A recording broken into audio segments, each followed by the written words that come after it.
اللحیه تخلیل څه ته ویل کیږي یعنی ادخال الاصابع من خلال لحیته دا د ګوتو نه ایستل په منځ د چا کې ګیره کې داسې نه ایستل دې ته تخلیل اللحیه وایي لحیه چاته وایي دا اسم لجمع من الشعر ينبت على الخدين والذقن دا غیختان دي چې کوم په دې خدینو باندې دې خد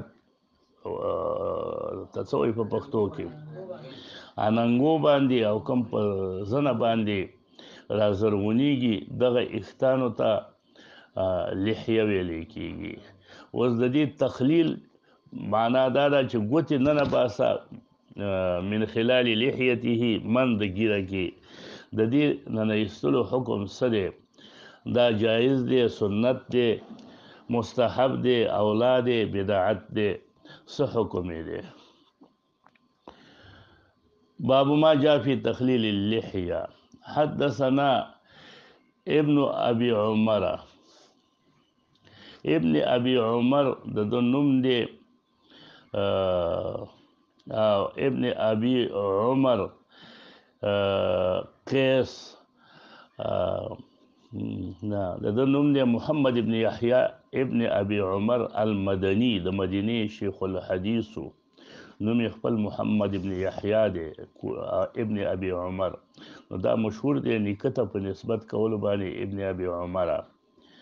قال حدثنا سفيان بن عيينة مخکم ویلو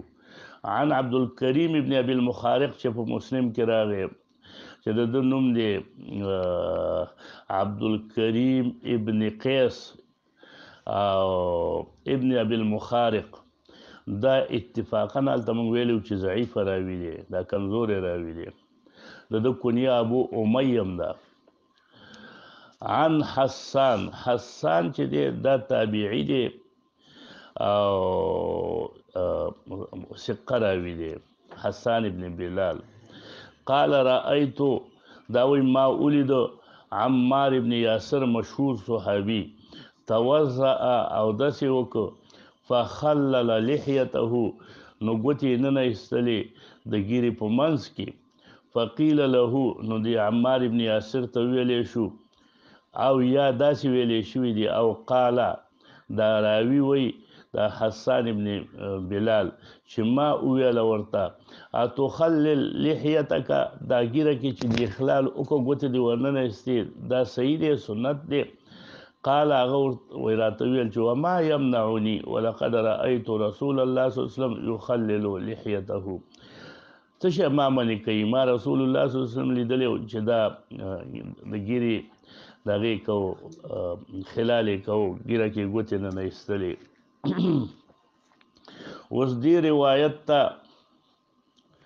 امام شوکانی رحمه الله وی د دې باب کې چې کوم روایتونه راغلي دي او معلومیږي د هغې نه خلال د لحیې نو په دې کې د فقهاو لږ اختلاف دی بعضې فقهاو ذهاب کړی دی وجوب د دې په اوداسه کې چې هر اوداسه کې خلال د اصابعو چې دی دا فرض دی واجب دی دغه رنګه په غسل کې خلال فرض دی واجب دی وجوب د دې باندې قائل دي اهل ظواهر ټول امام مالک او امام شافعی او امام احمد او امام ابو حنیفه رحمه الله څلور واړه متفق دي په عدم وجوب باندې په وضو کې او په وجوب باندې په غسل کې خو رسول الله صلی الله علیه وسلم صراحت ویلي دي چې د تحت کل شعره جنابه د هر اخته د لاندې جنابت دی نو هغې کې ځکه او په وجوب قایل دي او اوداسه کې دوی په وجوب قایل نه دي دا څلور واړه امامان او امام مالک رحمه الله په اوداسه باندې قیاس کوي او وایي چې په غسل کې واجب نه دی تحفة الاحوزی کې مبارک پوری صاحب وایي زما په نظر راجح قول د اکثر علماو چې ائمه ثلاثه دي هغه زما په نظر اولا دی چې اوداسه کې فرض نه دی سنت دی او په غسل کې فرض دی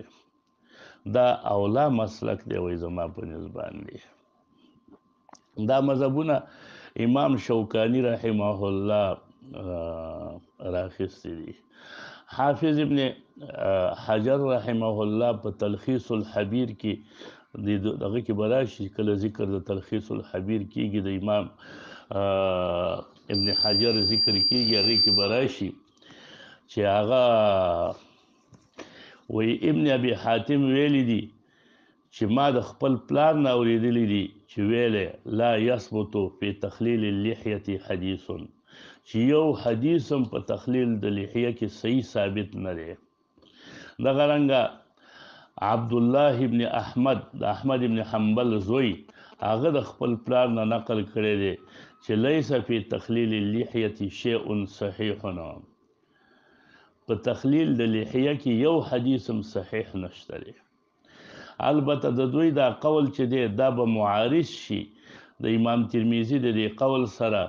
چې امام ترمذي وروسته په دې باب کې د عثمان رضی الله عنه روایت راوړی دی او هغې تصحیح کړې ده چې دا بالکل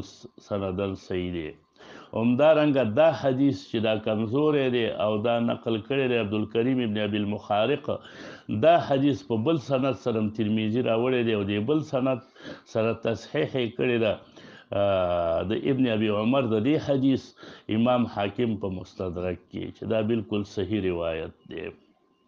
دارنګه امام بخاری رحمه الله عثمان رضی الله عنه روایت تحسین کړي چې دا حسن روایت دی. علامه مبارک پوری صاحب ویلی دي چې مجموع د دې روایاتو چې کوم د خلال د لحیه کې راغلي دي تصلح للاحتجاج على استحباب تخلیل اللحیه فی الوضوء. د دې نه استحباب معلومیږي خو فرضیت او وجوب دي نه معلومیږي، ځکه مجموعه د احادیثو نه قوت پیدا کیږي او په داسې روایاتو باندې چې هغه درجه د قوت ته رسیدلی په هغې فرضیت نه ثابتېږي بلکې څه پې ثابتېږي؟ استحبابیت پې ثابتېږي. دویم سند چې امام حاکم هغې باندې دا روایت صحیح کړی دی د کوم باب روایت چې دی د ابن ابي عمر روایت چې دا مخکې کمزوری او په دې دویم سند سره چې هغې صحیح کړی دی نو هغه دا دی حدثنا ابن ابي عمر قال حدثنا سفيان بن عيينة عن سعيد بن أبي عروبة عن قتادة عن حسان بن بلال عن عمار عن النبي صلى الله عليه وسلم مثل دغه مخکې په شانته روایت.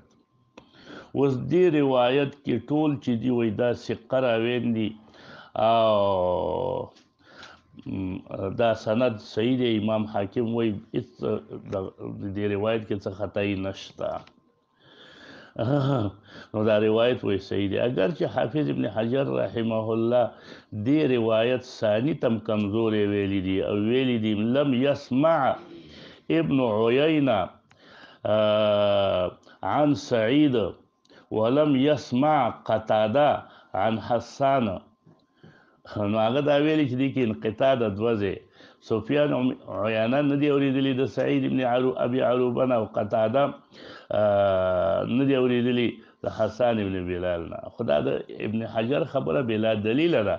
د یو زمانې خلک دي سمع د یو بل نه امکان لري نو څنګه وی چې نه دی اورېدلی دې باندې دلیل نشته په نه اورېدلو باندې. نو ښه خبره دا ده چې دا دویم سند صحیح دی قابل د استدلال دی او دا حدیث پې قابل د استدلال ګرځي. قال ابو عیسی وفي الباب عن عثمان، د عثمان رضی الله عنه هم پکې روایت راغلی دی هغه وروسته دا په آخر الباب کې ذکر کوي. وسمعت إسحاق بن منصور يقول قال أحمد بن حنبل قال ابن عيينة لم يسمع عبد الكريم، دغه عبد الكريم بن ابي المخارق چې روایت د حسان نه نقلین وای د نه دی اورېدلی د حسان ابن بلال نه حدیث التخلیل،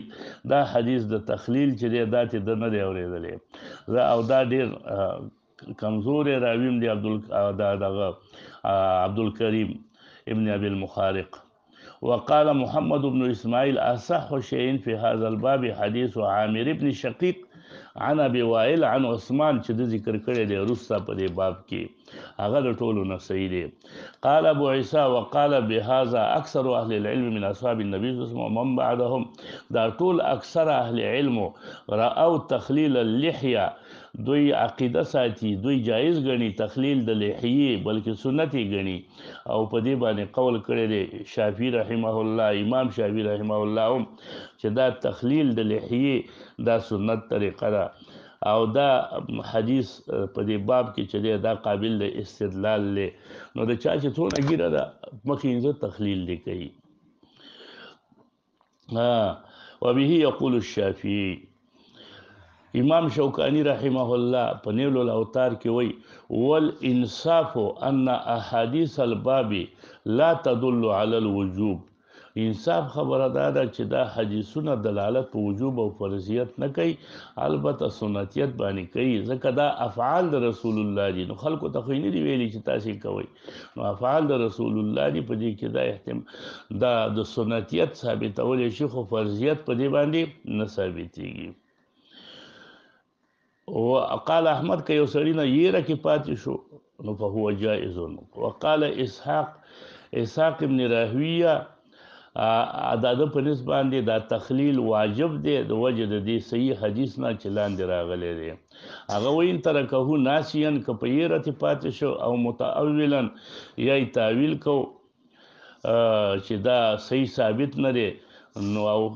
تخلیل د لحیه ونکو نو په هو جائز خیر دی دا جایز دی. وقال اسحاق په نسبت تخلیل واجب دی او خو که تعویل د وجه نه پرې خو د نسیان د وجه نه پرې خو نو مونږ کیږي او که قصدن وای چې نه ثابت دی او زه نه کوم نو بیا به اعاده بیا د مانځ کوي. وحدث هغه صحیح حدیث چې مونږ ویل چې په دې باب کې راغلی دی هغه دا دی چې امام بخاری دې ته اصح ما فی الباب ویل دی. حدثنا يحيى بن موسى قال حدثنا عبد الرزاق عن اسرائيل عن عامر بن شقيق عن ابي وائل عن عثمان بن عفان ان النبي صلى الله عليه وسلم كان يخلل لحيته تخلیل به کو د خپل لحیه نو عمل د رسول الله راغلی دی. په حدیث د ابو داود کې راغلی دی د انس رضی الله عنه اگر چې روایت لږ کمزور دی خو راغلی دا چې دی چې دا تخلیل طریقې ښودلې ده چې اخذ کفا من ماء د اوبو یو کف به راواغسته فادخله تحت حنکه نو لاندې د زنه نه به داسې داخل که او بیا به فخلل به لحیته ګوتې به پکې نه ایستلې تخلیل به وکړه. قال ابو عيسى حديث حسن صحيح دا حدیث صحیح دی او دا امام حاکم په مستدرک کې ویلي دي چې صحیح الاسناد نور علما هم د دې تصحیح کړی دا چې دا سند په لحاظ سره دا صحیح دی. یو ځینم دا د اختانو لري کول په ګیره کې چې د دې ځای نه لرې کول د دې ځای نه لرې کول دا یو هم جایز نه دی. البته دا ښه اولا غوره مسلک په دې باب کې دا دی چې ستا په مخ کوم ویښتان راختلي دي د سړي هغه نه لرې کوي ځکه واعف اللحى معاف کول راغلی دی او معافول دې ته ویلی کېږي چې هېڅ شی به ترې نه اخلي. البته دا چې اوس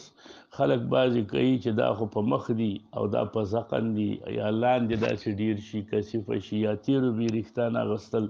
دا راغلي دي د بعضې چا نه. امام مالک رحمه الله هم وایي ډېره اوږده ږیره دې نه پرېږدي ځکه دا دلالت په حماقت د سړي کوي چې دونه ږیره دې دا اوږده درته پرته خو دا اقوال دي ټوله داسې حد ته به وایي نه رسوي. نور علما هم لیکلي دي چې سړی په دې ږیره باندې شهرت ته ورسېږي هلکه کم اوسین هغه غټه ږیره چې ده هغه اوږده ږیره چې ده داسې به نه کوي حد د شهرت ته به پرې ځان نه رسوي. خو دا ټول اقوال دي او کوم چې صحیح روایاتو کې راغلي دي هغه دا دي چې واعف اللحى ږیره پرېږدئ بیخي یو شی هم چې مه اخلئ. بس دی که نور وي